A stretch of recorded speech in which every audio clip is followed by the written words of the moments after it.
In this video, I want to say a few words about standalone shopping cart options. I don't want to make it sound like WordPress is the only way to go when it comes to complete shopping carts. Of course, there are many alternatives, and it's important for you to ask the right questions at this point to decide whether there might be better options for you outside of WordPress plugins. So let's look at development costs, for example, just briefly. What does it take to get the store running, to get it looking the way you want it? WordPress will have some development costs. Unless you are capable of doing it yourself, you're going to have some costs to get it exactly the way you want it or to buy a theme that looks exactly the way you want it.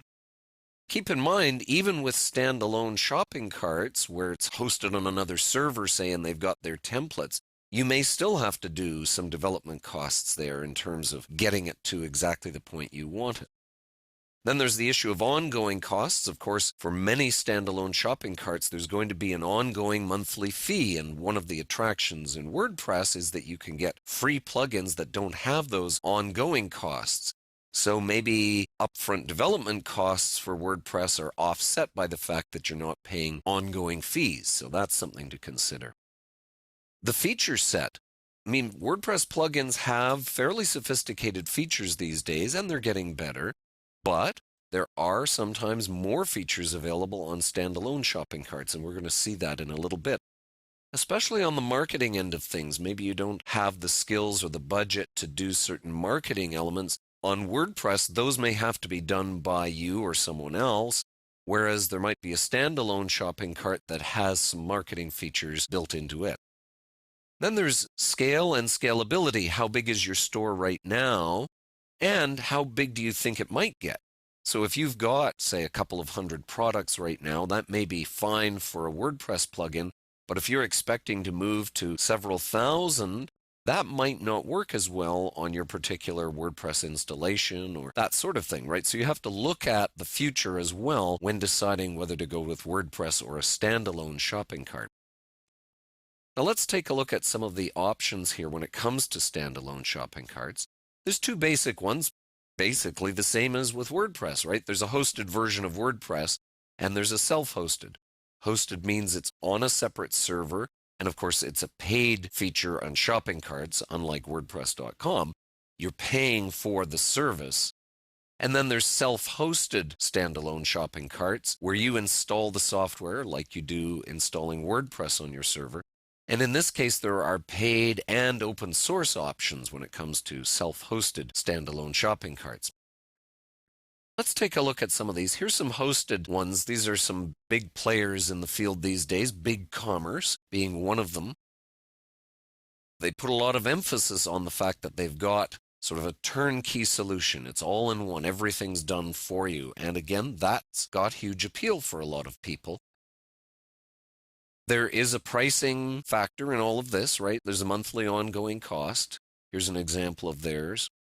Here's an example of a feature that, may well come out in certain plugins eventually in WordPress, but right now, none that I know of anyway, Abandoned Cart Saver. It actually remembers when people have abandoned their shopping cart and left it, and you can follow up with emails for them and keep track of that. And that's a big issue with e-commerce. So perhaps that's worth it to you at $80 a month or more to have that kind of a feature. Shopify, another very popular hosted solution.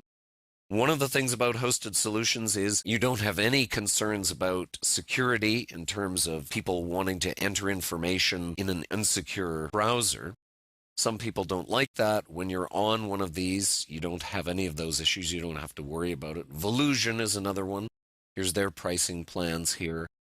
Again, something you have to ask yourself.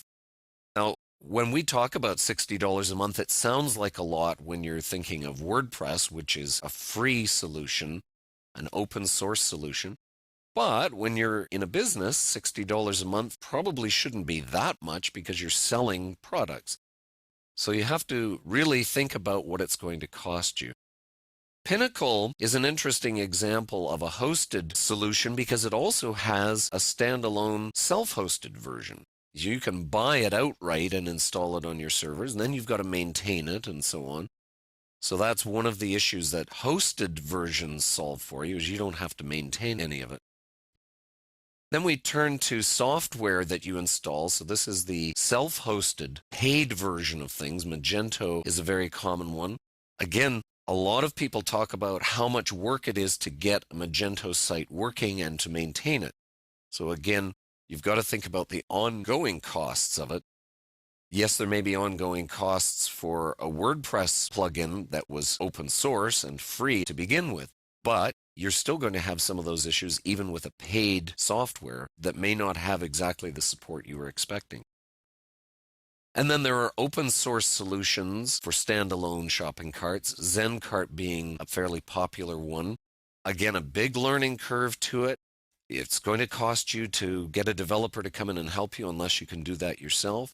So you have to think about all of these issues, and does this do that much more than a WordPress plugin will do for you?